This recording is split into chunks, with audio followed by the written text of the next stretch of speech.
प्रश्न 4 का ए, रिक्त स्थानों को भरें।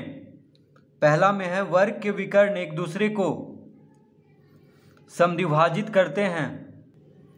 तो वर्ग के विकर्ण एक दूसरे को लंबवत समद्विभाजित करते हैं। क्या भरेंगे हम? लंबवत। वर्ग के विकर्ण एक दूसरे को लंबवत समद्विभाजित करते हैं, यानी वर्ग का जो विकर्ण है एक दूसरे को लंबवत समद्विभाजित करते हैं। इसका मतलब हुआ कि जहाँ पे विकर्ण जो है, वर्ग का विकर्ण जहाँ पे मिलता है वहाँ पे लंब का मतलब क्या हुआ? 90 डिग्री का कोण बनाता है और समद्विभाजित भी करता है, यानी एक दूसरे को आधा आधा बराबर भाग में बांट देता है। ठीक है, यानी एक दूसरे को दो बराबर भाग में बांटता भी है। तो वर्ग के विकर्ण एक दूसरे को लंबवत समद्विभाजित करते हैं। तो हम क्या भरेंगे यहाँ पे? लंबवत। बी में है आयत के विकर्ण होते हैं। तो आयत का जो विकर्ण है वो बराबर होते हैं। क्या होते हैं? बराबर। तो आयत का विकर्ण बराबर होते हैं, तो इसमें हम क्या भर देंगे? बराबर, यानी दोनों विकर्ण जो होता है आयत का वो बराबर होता है। तो ये पहला था, देखिए ये पहला था, पहला में हम लंबवत भरेंगे और दूसरा में बराबर भरेंगे। तो प्रश्न 4 का ए का पहला में क्या भरेंगे? लंबवत, और प्रश्न 4 का ए का दूसरा में भरेंगे बराबर। तीसरा,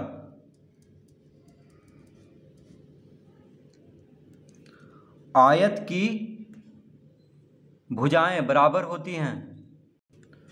तो आयत की सम्मुख भुजाएं क्या भरेंगे यहाँ पे? सम्मुख। आयत की सम्मुख भुजाएं यानी सामने वाली भुजाएं। आयत की सामने वाली भुजाएं क्या होती है? बराबर होती हैं। तो आयत की सम्मुख भुजाएं बराबर होती हैं। प्रश्न 4 का ए का 4, समानांतर चतुर्भुज के आसन्न कोणों का योग होता है। तो कह रहा है समानांतर चतुर्भुज के आसन्न कोणों का योग कितना होता है? 180 डिग्री का। तो समानांतर चतुर्भुज के आसन्न कोणों का योग 180 डिग्री का होता है, यानी समानांतर चतुर्भुज में जो बगल का कोण होता है यानी आसन्न कोण जो होता है उसका योग कितना होता है? 180 डिग्री का। उन दोनों का योग होता है 180 डिग्री का। पांचवा, समानांतर चतुर्भुज के सम्मुख कोण। तो समानांतर चतुर्भुज के सम्मुख कोण बराबर होते हैं। क्या होते हैं? बराबर।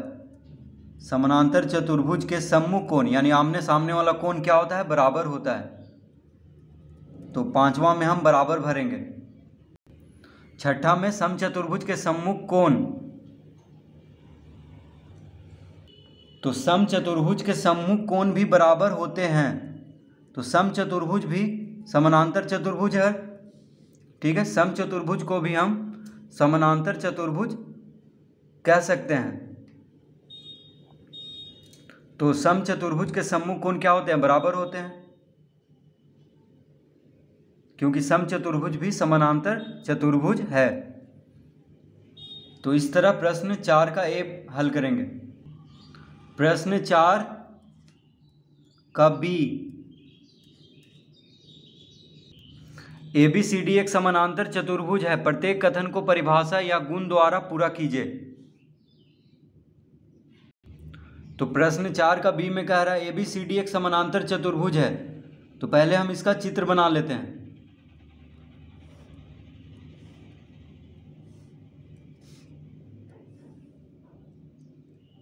तो ABCD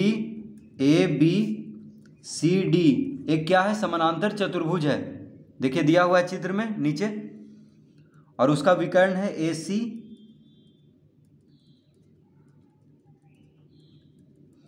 विकर्ण है AC और BD। AC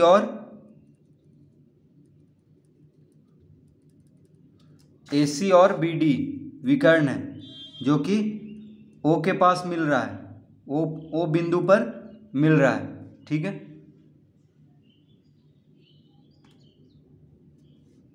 तो ABCD एक समानांतर चतुर्भुज है। प्रत्येक कथन को परिभाषा या गुण द्वारा पूरा कीजिए। तो पहला में क्या है, AD बराबर, फिर रिक्त स्थान है, AD बराबर, अब देखिए ABCD समानांतर चतुर्भुज है, ये तो कह रहा है प्रश्न में। ABCD क्या है, समानांतर चतुर्भुज है। तो प्रत्येक कथन को परिभाषा या गुण द्वारा पूरा कीजिए। तो AD बराबर, फिर रिक्त स्थान है। तो समानांतर चतुर्भुज में क्या होता है, सम्मुख भुजा बराबर होता है और समानांतर होता है। तो AD बराबर BC हो जाएगा, यानी यहाँ पे लिख देंगे BC। AD किसके बराबर है, BC के बराबर है। देखिए AD जो है BC के बराबर होगा, क्योंकि समानांतर चतुर्भुज में सम्मुख भुजा बराबर होता है। तो AD और BC क्या हो जाएगा, बराबर। उसी तरह AB और DC बराबर होगा। तो AD बराबर क्या लिखेंगे, BC। ठीक है, दूसरा में कह रहा है कोण DCB बराबर, देखिए कोण DCB यानी ये कोण, ये पूरा। तो कोण DCB यानी ये कोण। तो कोण DCB बराबर, तो कोण DCB बराबर क्या हो जाएगा, कोण DAB यानी ये कोण। तो समानांतर चतुर्भुज में सम्मुख कोण बराबर होता है, यानी आमने सामने वाला कोण बराबर होता है। तो समानांतर चतुर्भुज में सम्मुख कोण बराबर होता है। तो कोण DCB बराबर कोण DAB हो जाएगा, यानी ये दोनों कोण क्या होगा, बराबर। तो कोण DCB बराबर क्या लिख लेंगे, कोण DAB। कोण DCB बराबर कोण DAB हो जाएगा, यानी ये दोनों कोण क्या होगा, आपस में बराबर। तो सम्मुख कोण बराबर होता है, तो ये दोनों कोण भी आपस में बराबर होगा। समानांतर चतुर्भुज में सम्मुख कोण बराबर होता है, तो ये कोण इसके बराबर होगा, और ये कोण देखिए कोण D कोण B के बराबर होगा। ठीक है, ये हमेशा याद रखना है कि समानांतर चतुर्भुज में सम्मुख कोण बराबर होता है। तो कोण DCB बराबर क्या लिख देंगे, कोण DAB। देखिए कोण DCB यानी ये कोण बराबर हो जाएगा कोण DAB के, यानी इस कोण के। तीसरा OC बराबर, तो OC बराबर क्या होगा, तो समानांतर चतुर्भुज में हम जानते हैं कि उसका विकर्ण आपस में समद्विभाजित करता है, विकर्ण एक दूसरे को समद्विभाजित करता है, यानी विकर्ण जो है जहाँ पे विकर्ण दोनों मिलता है वहाँ पे एक दूसरे को क्या करता है, समद्विभाजित। तो OC बराबर OA होगा। देखिए OC बराबर किसके होगा, OA, और OB बराबर OD, यानी आधा आधा बराबर भाग में बट जाता है जहाँ पे मिलता है वहाँ से। तो OC और OA बराबर हो जाएगा। उसी तरह OD और OB बराबर होगा। तो OC बराबर क्या लिख देंगे, तो OC बराबर लिख देंगे OA, क्योंकि समानांतर चतुर्भुज में विकर्ण परस्पर समद्विभाजित करता है। प्रश्न 4, M कोण DAB प्लस M कोण CDA बराबर, तो M मतलब हो गया माप, मेजर, यानी कोण DAB का माप यानी मेजर, इंग्लिश में क्या कहते हैं, मेजर मतलब मापना। तो कोण DAB और कोण CDA का मापों का योग M लिखा हुआ है, यानी उसका मेजरमेंट का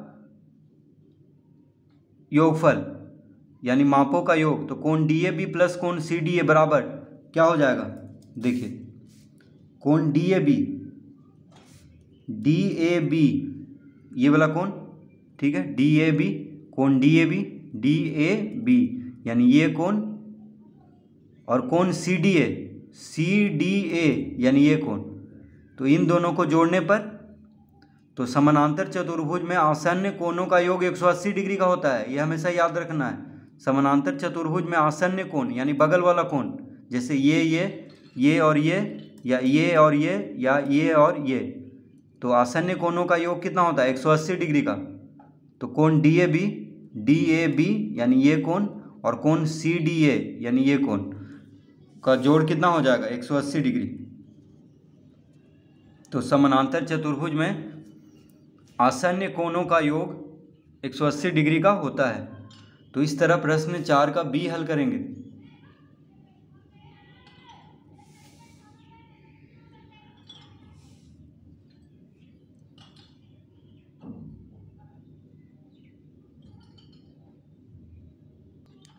प्रश्न 5, दिए गए चित्र में त्रिभुज ABC की भुजा AB और AC पर क्रमशः D तथा E बिंदु इस प्रकार है कि D समानांतर BC चतुर्भुज BCED का क्या नाम है। तो पहले हम चित्र बना लेते हैं इसका। तो देखिए इस तरह का चित्र बना हुआ है, इस तरह का चित्र बना हुआ है। त्रिभुज ABC ABC और DE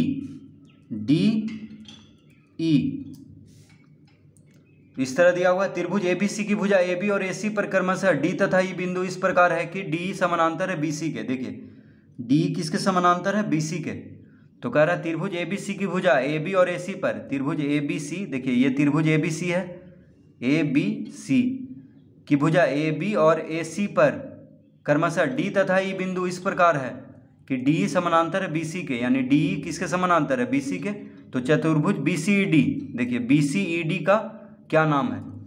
तो हम जानते हैं कि समलंब चतुर्भुज में दो भुजा समानांतर होता है। तो देखिए BCED, चतुर्भुज BCED में जब DE समानांतर है BC के तो ये क्या हो गया समलंब चतुर्भुज, क्योंकि समलंब चतुर्भुज में दो भुजा समानांतर होता है, दो भुजाएं क्या होता है समानांतर।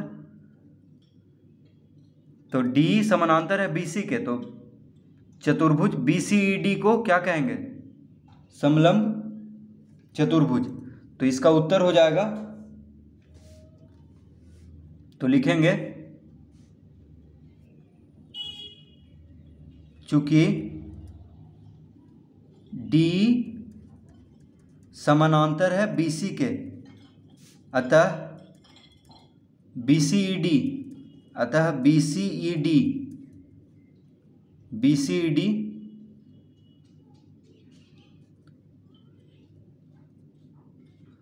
एक समलंब चतुर्भुज है। क्या है समलंब।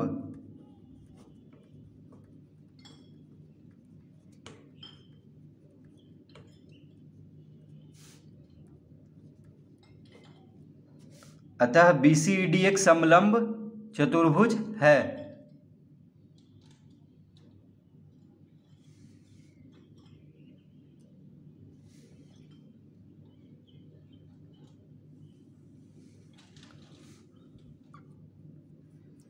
तो समलंब चतुर्भुज में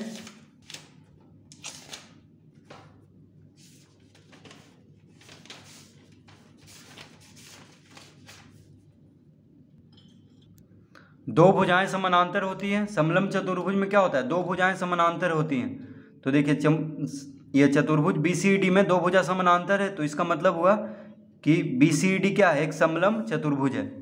तो BCED एक समलंब चतुर्भुज है, तो इसका उत्तर होगा समलंब चतुर्भुज। प्रश्न 6, समलंब चतुर्भुज समानांतर चतुर्भुज से किस प्रकार भिन्न है। तो समलंब चतुर्भुज समानांतर चतुर्भुज से किस प्रकार भिन्न है। तो हम लिखेंगे समलंब चतुर्भुज समलंब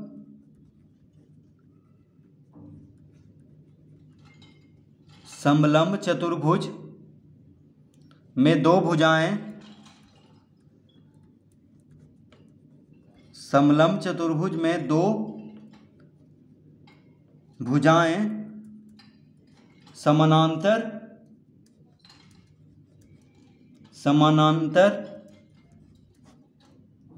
होती हैं। समानांतर होती हैं, जबकि समानांतर चतुर्भुज में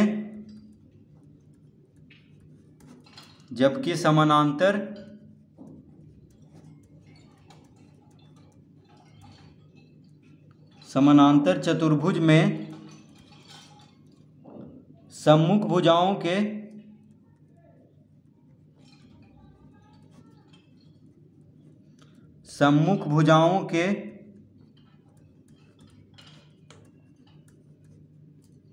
दोनों युग्म,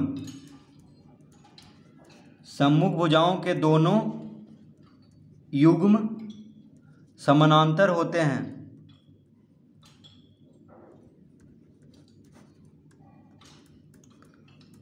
समानांतर होते हैं।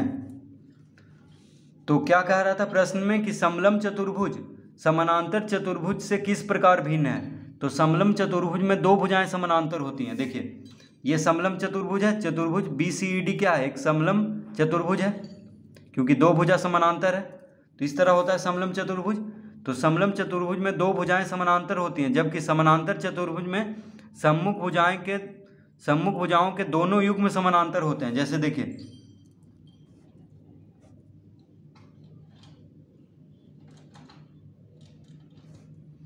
ये हो गया समलम चतुर्भुज, ठीक है। ये देखिए दो भुजा समानांतर है और समानांतर चतुर्भुज इस तरह से होता है। इसमें सम्मुख भुजाओं के दोनों युग्म समानांतर होते हैं। इसमें देखिए दोनों युग्म समानांतर है, ये समानांतर इसके और ये भुजा समानांतर है इसके। ये हो गया समानांतर चतुर्भुज। और समलम चतुर्भुज में दो भुजाएं समानांतर होती हैं, देखिए ये दोनों, ठीक है। और इसमें सम्मुख भुजाएं के दोनों युग्म, देखिए एक युग्म हो गया ये दोनों और दूसरा युग्म हो गया, इसमें बस एक युग्म ही समानांतर होता है, यानी दो भुजा समानांतर होता है समलम चतुर्भुज में। तो ये समलम चतुर्भुज हो गया, लिख देते हैं इसके नीचे, यह है समलम चतुर्भुज और यह है समानांतर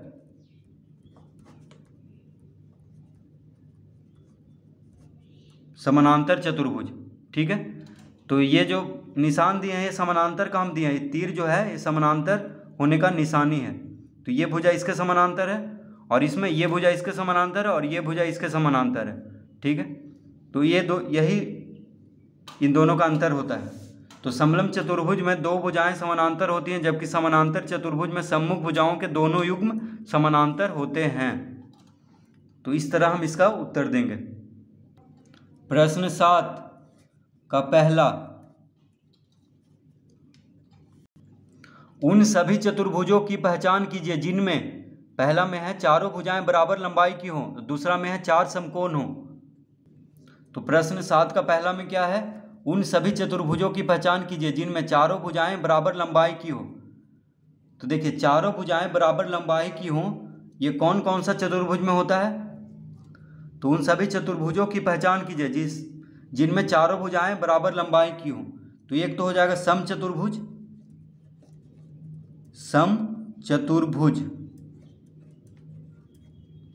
समचतुर्भुज हो जाएगा, फिर कॉमा देंगे। तो उन सभी चतुर्भुजों की पहचान करना है जिसमें चारों भुजाएं बराबर लंबाई की हो। तो समचतुर्भुज में चारों भुजाएं बराबर लंबाई की होती है और वर्ग में भी चारों भुजाएं क्या होती है, बराबर लंबाई की। तो ऐसा दो चतुर्भुज है जिसकी चारों भुजाएं बराबर लंबाई की होती है। कौन कौन है, समचतुर्भुज और वर्ग। तो इसका उत्तर हो जाएगा समचतुर्भुज और वर्ग, क्योंकि इन दोनों में चारों भुजाओं की लंबाई बराबर होती है। दूसरा में कह रहा है चार समकोण हो। क्या कह रहा है, चार समकोण हो, यानी उन सभी चतुर्भुजों की पहचान करना है जिनमें चार समकोण हो। समकोण मतलब होता है 90 डिग्री, यानी चारों कोण 90 डिग्री का हो। समकोण मतलब क्या होता है, 90 डिग्री, ठीक है। तो उन सभी चतुर्भुजों की पहचान करना है जिनमें चार समकोण हो। तो ऐसा चतुर्भुज है जिसमें चार समकोण हो, यानी चारों कोण 90 डिग्री का हो, वैसा कौन है, तो आयत है और वर्ग है। वर्ग में भी चारों कोण 90 डिग्री होता है और आयत में भी सभी कोण 90 डिग्री होता है, यानी चारों कोण समकोण होता है। और वर्ग में भी चारों कोण समकोण होता है, यानी 90 डिग्री का होता है। तो इस तरह लिख लेंगे। तो वैसा चतुर्भुज जिसमें चारों कोण समकोण हो, यानी चार समकोण हो, वैसा चतुर्भुज है आयत और वर्ग, ठीक है। प्रश्न 8 हल कर लेते हैं।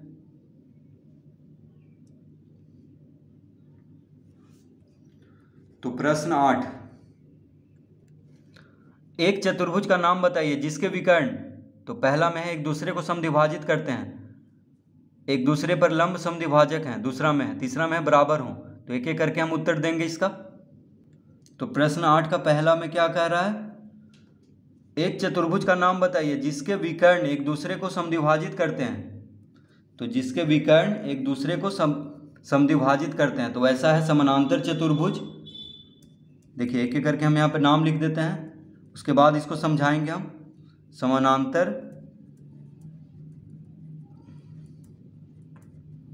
समानांतर चतुर्भुज, कॉमा देंगे, समचतुर्भुज,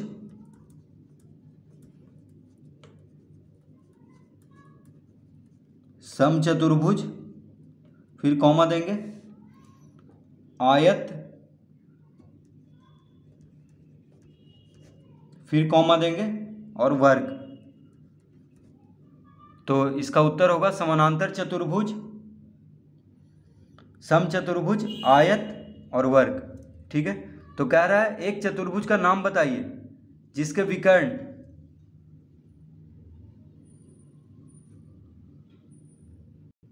एक दूसरे को समद्विभाजित करते हैं। तो एक चतुर्भुज का नाम बताना है। तो देखिए इन तीनों में से किसी एक को भी आप लिख सकते हैं, नहीं तो इन तीनों को यानी इन चारों को भी आप लिख सकते हैं, कोई दिक्कत नहीं है। तो वैसा चतुर्भुज जिसका विकर्ण एक दूसरे को समद्विभाजित करते हैं वो कौन कौन है, समानांतर चतुर्भुज है, समचतुर्भुज है, आयत है और वर्ग है। देखिए समानांतर चतुर्भुज का विकर्ण एक दूसरे को समद्विभाजित करता है, यानी एक दूसरे को बराबर भाग में, दो बराबर भाग में बांट देता है, उसी को हम कहते हैं समद्विभाजित करना। और समचतुर्भुज में भी, समचतुर्भुज का विकर्ण भी एक दूसरे को समद्विभाजित करता है, आयत का विकर्ण भी एक दूसरे को समद्विभाजित करता है और वर्ग का विकर्ण भी एक दूसरे को समद्विभाजित करता है। तो इन सब का नाम लिख देना। एक चतुर्भुज का नाम बताना था। तो देखिए इन चारों में से किसी एक को भी आप लिख सकते हैं, नहीं तो हम तो यहाँ पे चारों को बस लिख करके आपको बता दिए, किसी एक को भी आप लिख सकते हैं। ऐसे चारों को लिखिएगा तो भी सही होगा। ठीक है। तो एक चतुर्भुज का नाम बताइए जिसमें के विकर्ण एक दूसरे को समद्विभाजित करते हैं। कौन कौन हो जाएगा, समानांतर चतुर्भुज, समचतुर्भुज, आयत और वर्ग। दूसरा, एक दूसरे पर लंब समद्विभाजक हो। एक चतुर्भुज का नाम बताइए जिसके विकर्ण एक दूसरे पर लंब समद्विभाजक हो। तो वैसा है समचतुर्भुज,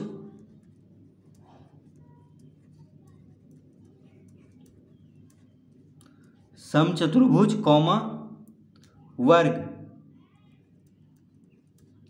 तो कह रहा है एक चतुर्भुज का नाम बताइए जिसके विकर्ण एक दूसरे पर लंब समद्विभाजक हो। तो वैसा चतुर्भुज है समचतुर्भुज, क्योंकि समचतुर्भुज का विकर्ण एक दूसरे पर लंब समद्विभाजक होता है, यानी एक दूसरे पर 90 डिग्री का कोण बनाता है। लंब मतलब क्या हो गया, विकर्ण जो है एक दूसरे पर 90 डिग्री का कोण बनाता है, और समद्विभाजक यानी उसको दो बराबर भाग में बांटता भी है। तो वैसा चतुर्भुज जिसका विकर्ण एक दूसरे पर लंब समद्विभाजक है, कौन कौन है, समचतुर्भुज है और वर्ग है। तो वर्ग में भी, वर्ग का विकर्ण भी एक दूसरे पर लंब समद्विभाजक होता है। ठीक है।